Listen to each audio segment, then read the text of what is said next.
Friends, अस्सलाम वालेकुम। क्या हाल चाल है आप सबके? उम्मीद है आप सब लोग ठीक होंगे। जैसा कि आप सबको पता है कि हमने आमिर लियाकत की बायोग्राफ़ी शुरू की हुई है, लेकिन कुछ इस तरह का हो रहा है मेरे साथ कि मैं इसी टॉपिक के ऊपर पिछले कई दिनों से वीडियो बनाने की कोशिश कर रही हूँ, पर कोई ना कोई उसमें इशू हो जाता है। बहरहाल आज उम्मीद करती हूँ कि अगर खैर व आफ़ियत रही तो मेरी ये वीडियो पूरी हो जाएगी और इंशाल्लाह आप तक पहुँचेगी भी। जहाँ तक डॉक्टर आमिर लियाकत की बायोग्राफ़ी का ताल्लुक़ है, तो हम उसका, जैसा कि मैंने आपको पिछली एक दो वीडियोज़ में बार बार बताया कि उसका एंड करने वाले हैं। आज मैं इस वीडियो में आपको उनके सियासी कैरियर के बारे में बताऊंगी, लेकिन मुझे सारे प्रोसेस में जितना भी नॉलेज हासिल हो सका वो मैंने आपके साथ शेयर करने की कोशिश की और उम्मीद है वो सब आप लोगों को पसंद आया होगा। अगरचे इनकी पॉलिटिक्स के बारे में मैंने पहले भी आपके पास पिछली वीडियोस में काफ़ी कुछ शेयर किया है, लेकिन फिर भी मैं चाहती हूँ कि हम दोबारा एक बार इसका जायज़ा ले लें, टोटल जायज़ा।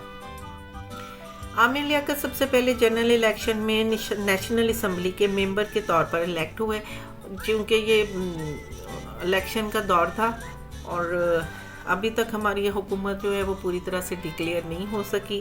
तो आपको इसमें ये भी पता चल सकेगा कि डॉक्टर आमिर लियाकत ने किस हल्के से अपना इलेक्शन जीता था। तो नेशनल असम्बली के मेंबर के तौर पर वो इलेक्ट हुए। ये इलेक्शन उन्होंने 2000 दौर में मुत्तहिदा कौमी मूवमेंट के NA 249 कराची से जीता और इन्हें मजहबी अमूर के लिए मिनिस्टर ऑफ स्टेट बनाया गया। इन्हें ये ओहदा 2004 में शौकत अजीज़ कैबिनेट में ज़कात और इशर की तकसीम के लिए दिया गया। वो 2007 तक मजहबी अमूर के मिनिस्टर रहे, जबकि इनकी पार्टी ने इनको अपने अहदे से इस्तीफ़ा देने के लिए कहा और नेशनल असम्बली की सीट भी छोड़ने के लिए कहा, क्योंकि पार्टी के लोग सलमान रुश्दी के ख़िलाफ़ बयान देने की वजह से नाराज़ थे।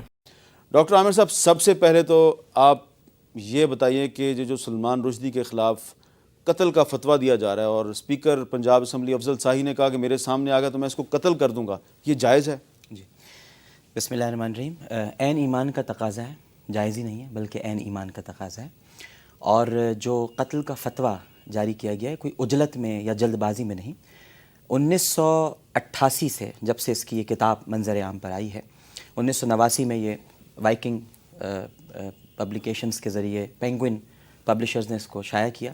93 में मुझे भी इस किताब को, मैंने इसको पढ़ा क्योंकि इसके मुंदरजात से मैं वाकिफ़ हूँ, क्योंकि अहमद दीदात के सिवा किसी ने बाकायदा इस पर कोई मनाजरा या इसका जवाब नहीं लिखा था। तो पढ़ना भी बहुत ज़रूरी होता है कि जब आप किसी चीज़ का जवाब देना चाहें। तो इसकी एक एक सत्र ऐसी है कि सलमान रुश्दी को कई मरतबा कत्ल किया जाए। तो ये फतवा जो है ये ऐन इस्लाम के मुताबिक है, हलाल है, जायज़। बहरहाल 2007 में उन्होंने सीट छोड़ दी और 2008 में MQM ने भी इन्हें पार्टी से निकाल दिया।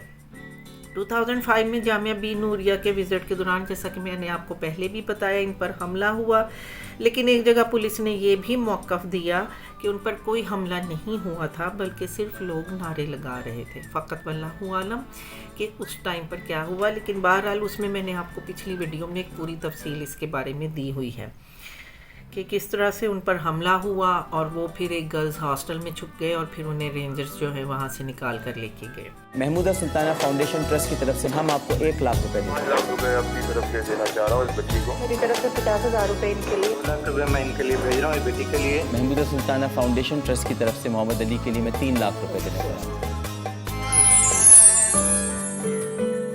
आपकी इमदाद रायगा नहीं गई, आपके एहतियात ने हजारों लोगों की जिंदगी बदल दी। मुफलिसों को खाना मिला, बेसहारों को सहारा मिला और आपको नसीब हुई उनकी ढेर सारी दुआएं। नेकी के सफर में अपने आमिर लियाकत का साथ दीजिए। वो महमूदा सुल्ताना फाउंडेशन के भी बानी थे, जो कि इनकी वालदा के नाम पे था। अगस्त 2016 में जबकि MQM के वर्कर्स के घर पर छापे मारे जा रहे थे और इन वर्कर्स को गिरफ्तार भी किया जा रहा था। इस वक्त आमिर लियाकत को सिंधी रेंजर्स ने गिरफ्तार किया था। फिर फरवरी 2007 में anti terrorism court of Pakistan ने अथॉरिटीज़ को हुक्म दिया था कि आमिर का नाम कंट्रोल लिस्ट से निकाल दिया जाए। नफरत में इस तकरीर से आमिर का नाम खारिज करने के बाद पुलिस भी इन्हें दोबारा अदालत लाने से कासिर रही। आमिर ने तहरीक इंसाफ को मार्च 2018 में ज्वाइन किया। उन्होंने एक बार फिर से हल्का NA 245 कराची ईस्ट 4 से PTI के कैंडिडेट की हैसियत से जनरल इलेक्शन लड़ा, जिसमें वो जीत गए। 4 अक्टूबर 2021 में उन्होंने नेशनल असम्बली ऑफ पाकिस्तान की सीट से रिज़ाइन करके PTI को छोड़ दिया। 6 अप्रैल 2022 में हुसैन ने ट्वीट किया कि मुझे इस बात का दिली अफसोस है कि मैंने MQM के लीडर अल्ताफ़ हुसैन को धोखा दिया। अब मैं इस काबिल भी नहीं कि इनकी आंखों में आंख डालकर देख सकूं। इनका MQM की तरफ एक तरह से लौट आने का इशारा भी था। एक पप्पी इधर, एक पप्पी इधर। लेकिन मैं आपके साथ कुछ वीडियोस भी शेयर करूंगी, जिसमें एक तो उनकी पॉलिटिक्स की आपको चंद झलकियां नज़र आएंगी और जिसमें वो बार बार MQM से मोहब्बत का भी इजहार कर रहे हैं। बहुत से मौक़ों पर आमिर लियाकत ने अल्ताफ़ हुसैनी को अपना लीडर बताया और इनकी वकालत की और कहा कि अपने ऊपर मैंने जिलावतनी खुददारी की है, यानी उन्हें इस कदर MQM से मोहब्बत थी।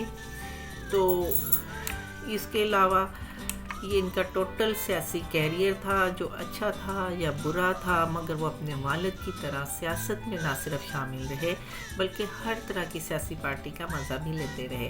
और आइए इस सिलसिले में इनकी कुछ हाइलाइट्स देखते हैं, जिनमें इनके सियासी अरूज और ज़वाल दोनों शामिल हैं। तो फिर अल्लाह हाफिज़। ये 2016 में एक दिन मनाया गया था, उस दिन हमने मनाया था जामे कराची में।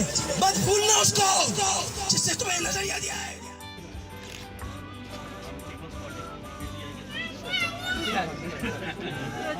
लेकिन मैं अंदर से MQM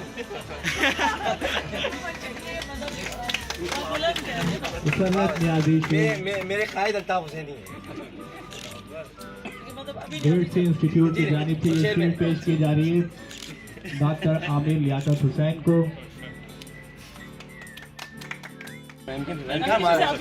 PTI से आप भी निकल नहीं, उसमें खत्म हो जाएगी PTI कराची में। अब मैं कह रहा हूँ ये बार-बार चीपा भाई भी हंस रहे हैं भाई। नहीं हंसते हुए कभी नहीं देखा। आप मैं समझा था हर तस्वीर ही होती है। खुदा की कसम मैं समझा था तस्वीर लगी हुई है। अरे यार मुझसे कुछ भी नहीं बुलवाया। अस्सलाम वालेकुम, अस्सलाम वालेकुम। खुदा की कसम में मिल के आ गए। खैर है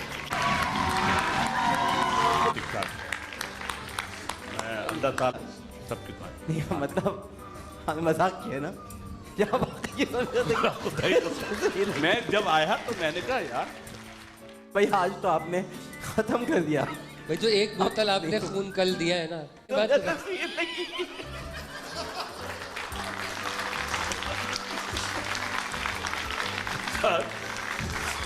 ओ भाई वक्फा ले लो, वक्फा ले लो, वक्फा ले लो भाई, वक्फा ले लो। और उनसे ये पूछना भी चाहूंगा, जब उन्हें थप्पड़ लगा था तो कैसा महसूस हुआ? कम से कम उन्हें ये पूछना चाहिए था उनसे कि यूं तो फिरदौस भी हो, आशिक भी हो, आवान भी हो, तुम सभी कुछ हो, बताओ तो भला पहलवान भी हो। कि आज दोपहर में जब तकारीर हो रही थी तो उन तकारीर में एक बड़ी अजीब सी बात ये देखने में आई कि ज़कूटा जिन का जिक्र हुआ। हैरत की बात यह कि बिल बतौड़ी कैसे ज़कूटा जिन का जिक्र कर सकते?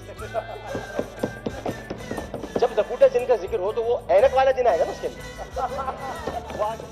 बात कर रहे हैं। और एक और बात जो यहाँ पर अहम है, हमने बजट पर बहुत सारी तकारीर सुनी, लेकिन हमने ये जरूर देखा कि जातियात पर हमले किए गए। गुफ्तगू के दौरान हमने ये भी देखा कि बहुत सारी बातें ऐसी की गई जो बजट से ला हासिल थी। लेकिन सबसे पहले हम सबको इसकी मजम्मत करनी चाहिए थी जो हाउस में हुआ। जो कुछ भी हाउस में हुआ था वो पार्लिमानी रिवायात के खिलाफ है, वो पार्लिमानी असलूब के खिलाफ है, वो किसी तौर पर भी काबिल कबूल नहीं। हमें अब ये कम से कम ख्याल करना चाहिए कि आइंदा पार्लिमानी रिवायात का ख्याल करते हुए ऐसी कोई भी हरकत असेंबली के अंदर बर्दाश्त नहीं की जाएगी। बस आपके प्रोग्राम में आने से पहले 2 इस्तीफे और हैं। अब्दुल शकूर शाह साहब अब वो कौमी असम्बली से मुस्ताफ़ी हो रहे हैं। हाँ। और एक खैबर पख्तूनख्वा से कौमी असम्बली के रुकन है, उनका नाम मैं नहीं बता सकता, वो भी अपना इस्तीफा दे रहे हैं। तो 3 अरकान हो जाएंगे मुस्ताफ़ी। यहाँ तक नौबत कैसे आ गई? मेरे ख्याल से बहुत आगे तक नौबत जाएगी, काफ़ी आगे तक जाएगी। पिस्टल भी आपने वैसे लगाई है अपने ट्वीट पर। पिस्टल मेरा काम नहीं था, मैं कलम का आदमी था, दोस्तों ने मुझे बंदूक थमा दी। मैं असल में वजह आपको इसलिए पूरी नहीं बता सकता कि वजह इतनी ख़तरनाक है कि अगर मैं बताऊं तो पूरा पाकिस्तान दहल कर रह जाएगा। तो मैं मुल्क से बड़ी मोहब्बत करता हूं, तो वजह बताना नहीं चाहता कि वजह क्या है। देखिए, कराची को तो तबाह कर दिया जिन्होंने भी करना था। कराची के अंदर ग्रुप्स बनाकर कराची क्या है? कराची में पीटीआई का सदर हज़ारेवाल का है, सेक्रेटरी जनरल पख्तून है। तो पंजाबी पख्तून इतिहास ही तो लड़े थे, महाजिर जो थे, और जो अपना घर बेच दें। मैंने अपने 10 करोड़ रुपए का मेरा घर, उसके लिए मैंने 2 करोड़ रुपए कर्जा मांगा था अपने बच्चे को लंदन फीस भेजने के लिए। मेरे पास नौकरी नहीं थी, मुझे 1 साल से कर्जा नहीं दिया नेशनल बैंक ने। 1 साल से मेरी प्रॉपर्टी रखकर मुझे कर्जा नहीं दिया किसी कहने पर। ऐसी बहुत सारी बातें हैं, मगर मैंने इस्तीफा इन बुनियादों पर नहीं दिया। मैं 2 महीने से खामोश हूँ, 2 महीने से मैं खामोश बैठा हूँ। मुझ पर एक औरत आकर इल्ज़ाम लगाती है कि ये मेरे शौहर है। उसके लिए मैं कहता हूँ तहकीकात करें, FIA पकड़, मुझे पकड़ें, मुझसे बात करें, मुझसे पूछें कि क्या ये आपकी बीवी है, निगरानामा लेंगे आप, कुछ है? नहीं कुछ। मैं कह रहा हूँ तहकीकात कराएं, नहीं करा रहे। मैं कह रहा हूँ पकड़ें, नहीं पकड़ लें। मुझे जाना पड़ा कोर्ट, मुझे कोर्ट जाकर अपील करनी पड़ी। मैंने ब्लास्फेमी का केस किया हुआ है जिस पर उसको गिरफ्तार किया जाएगा। तो मेरी हुकूमत ने तो नहीं मदद की ना, मुझ पर तो इल्ज़ाम लग गया ना। मुझे तो कह दिया गया ना कि मैं ये तीसरी औरत जो है मेरी बीवी है, मुझे पे तो लगा दिया। मेरे तो घर भी तबाह हो गया, मेरी तो हर चीज़ तबाह हो गई। मैं उस वक्त हुकूमत कहाँ थी? मसला जो है वो मैं बता नहीं रहा आपको, मैं नहीं बता सकता हूँ। वक्त कुछ गुजरेगा, आपको मसला पता चल जाएगा। अभी मैं बताऊंगा बड़ा मसला हो जाएगा, अभी आग लग जाएगी, पाकिस्तान हिल के रह जाएगा कि ये आमिर लियाकत के साथ हो रहा है, मुहिब वतन के साथ हो रहा है। डॉक्टर साहब, क्या आप ये इशारा दे रहे हैं कि मुहिब वतन के साथ हो रहा है? सोचें, एक मुहिब वतन के साथ कुछ हो रहा है। मैं FIA के जरिए मामले की तहकीकात कराता हूँ। भूल गए हो। इसी तरह उन्होंने कहा कि मैं कराची में जो मरवा का कत्ल हुआ था, 5 साल की बच्ची थी मरवा, उसके 2 मरतबा इज्जत लूटी गई और उसके बाद उसको जिंदा जला दिया। मैंने कहा उसका कातिल जेल में है, उसको फांसी लटकाएं, उसको अपील का हक ना दे। मैं करता हूँ।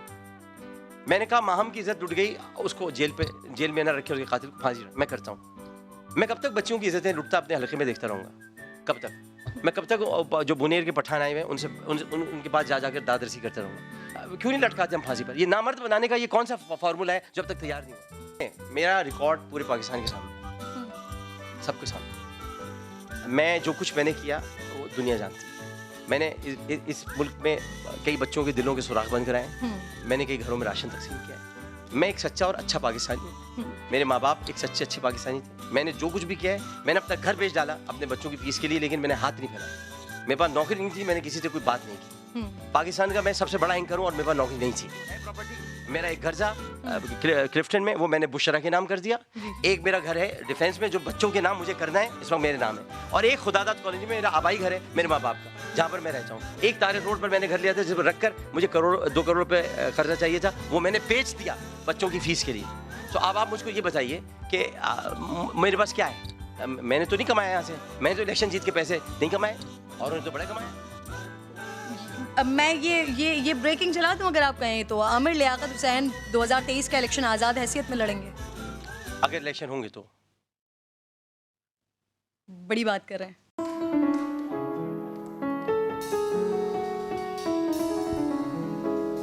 क्यों पूछते हो क्या तुमसे कहूँ मैं किस लिए जीता हूँ? शायद कि कभी मिल जाओ कहीं, मैं इसलिए जीता हूँ। क्यों पूछते हो क्या तुमसे कहूँ मैं किस लिए जीता हूँ? शायद कि कभी मिल जाओ कहीं, मैं इसलिए जीता हूँ।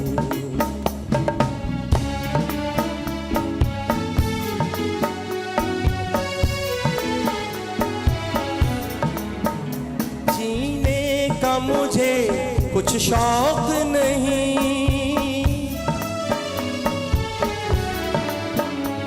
जीने का मुझे कुछ शौक नहीं, बस वक्त गुजारा करता हूँ। कुछ देर उलझ कर यादों में दुनिया